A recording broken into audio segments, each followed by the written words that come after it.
Hi there, it's Tuesday and welcome to Hoohaa Sports Day. In this edition, we'll round out some of the footballing stories surrounding the Malaysian Super League as it's a tight fight between the reigning league champions and the Malaysia Cup winners. While over in continental Europe, AC Milan secured their 18th Scudetto in Italy. But we start with the English Premier League where Liverpool's Maxi Rodriduez is like a man possessed. Well, Dalglish looks like the one under influence when he scored his second hat-trick in 3 games as Liverpool's match with Fulham ended in a 5-2 away win for the Reds, lifting them above Spurs up into 5th. Yep, looks like Kenny is saying, yo, looks like we've got our mojo.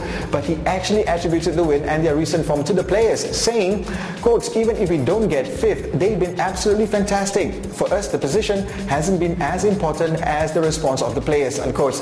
That's true, because when it comes to the business end of the season, it's the 11 who take to the field that have to deliver.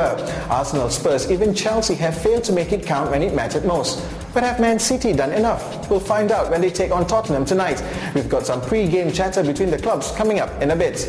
Time to add some colour and peek at the other leagues in mainland Europe. First up, we congratulate AC Milan and their fans, of course, as they won the Scudetto for the first time since 2004 after playing to a scoreless draw with Roma at the weekend. With 2 games to go, AC Milan have 78 points, 6 more than City rivals Inter. And in the end, it came down to the head-to-head results between the 2 Milan rivals, with AC winning both fixtures. And as it stands, Inter must still fight on to stay in second. While just look at Udinese gunning for the Champions League entry, but Roma are still breathing down their necks. But the biggest disaster of the season has to be handed to Juventus. Almost certainly no Champions League football next season. And just to make up the lost ground, they are planning a 100 million euro spending spree in the off-season. Briefly to La Liga in Spain, and all Barcelona need is a point at Levante on Sunday to clinch the title, in which Real Madrid will still keep second.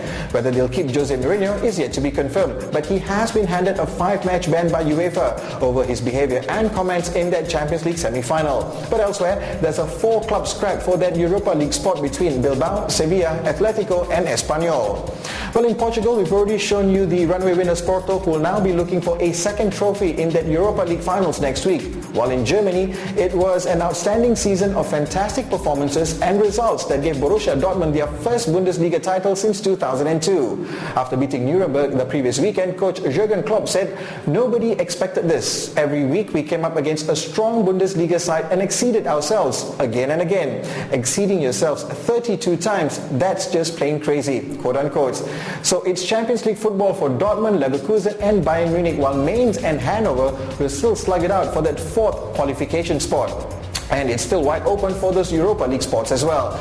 But even before the season has ended, Dortmund have released Turkish international Nurin Sahin to Real Madrid in a reported 10 million euro deal. The 22-year-old, who has been part of Dortmund's youth program since he was 11, is said to be looking forward for the tutelage under Jose Mourinho and will hook up with former Bundesliga mates Mesut Ozil and Sami Khedira. And just before I tell you what Harry Redknapp has said ahead of their fixture with Manchester City today, here's an update of the Malaysian Super League. Though defending league champions Selangor are still leading the standings, Kelantan are the in-form team, 5 wins out of 5. Terengganu are making it a 3-horse race, while Perak and Kedah have fallen off the radar with only 1 win in 5. Tonight there's only 1 match and it's a make-up fixture as Kelantan will visit Negeri Sembilan. And should they win all 3 away points, Kelantan will lead the table going into the weekend. And that brings me back to England, as Manchester City will want to seal their Champions League fate tonight when they take on Tottenham Hotspur. Well, Spurs have squandered their European hopes with a string of draws. Makes me want to bring a box of crayons the next time I join the Spurs fans for a match, but Harry Redknapp will still look at it as a richly encouraging season. But instead of stoking his opponents or motivating his players, Harry has played the poor card. He said some top officials at City knew that they weren't good enough for Champions League football, but they have added a couple of players who they claim will blow your brains out, and cautioned that City are not going to stop until they win the Championship and even the Champions League. Harry added, quote, they don't need money. The man from Abu Dhabi has got so much money. I mean, it isn't like money to him, is it?